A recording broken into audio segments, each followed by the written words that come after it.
Assalamualaikum warahmatullahi wabarakatuh. Salam sejahtera buat kita semua Baiklah, dalam video ini kami akan membahas tentang 5 poin.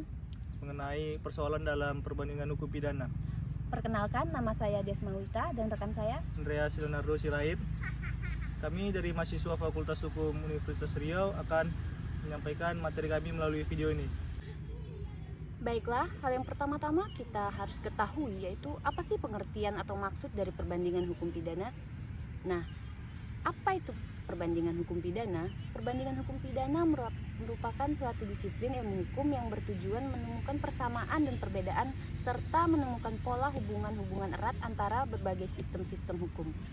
Nah, dapat kita simpulkan bahwa perbandingan hukum pidana merupakan disiplin ilmu hukum sekaligus sebagai cabang ilmu hukum yang pada awalnya dipahami sebagai salah satu metode pemahaman sistem hukum di samping sosial hukum dan sejarah hukum, serta adanya perbedaan pandangan tentang kedudukan hukum dalam perbandingan hukum pidana, yaitu yang berpendapat bahwa perbandingan hukum merupakan metode yang serta adanya perbedaan pandangan tentang kedudukan hukum dalam perbandingan hukum pidana, yaitu yang berpendapat bahwa perbandingan hukum pidana merupakan metode, dan ada yang lain berpendapat bahwa perbandingan hukum sebagai disiplin atau cabang ilmu hukum.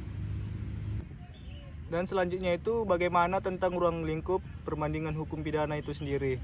Jadi dikarenakan adanya perbedaan pandangan tentang kedudukan perbandingan hukum yang mengklasifikasikan ruang lingkup perbandingan hukum menjadi dua pandangan.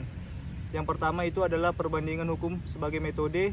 Di sini saya akan mengambil pendapat dari satu ahli, yaitu Romli Atmasmita, yang menyatakan bahwa pengertian perbandingan hukum meliputi bukti hukum yang asing dapat diperbandingkan, persamaan dan perbedaan antara sistem hukum yang diperbandingkan tersebut.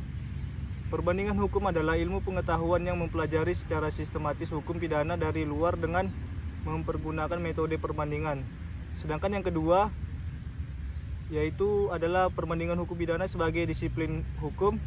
Di sini saya mengambil pendapat dari salah satu ahli, yaitu Lemer, yang menyatakan bahwa perbandingan hukum sebagai cabang ilmu pengetahuan yang juga mempergunakan metode perbandingan mempunyai lingkup isi dari kaidah hukum itu sendiri, persamaan dan perbedaannya, sebab-sebabnya, dan dasar masyarakat. Sekian dan terima kasih.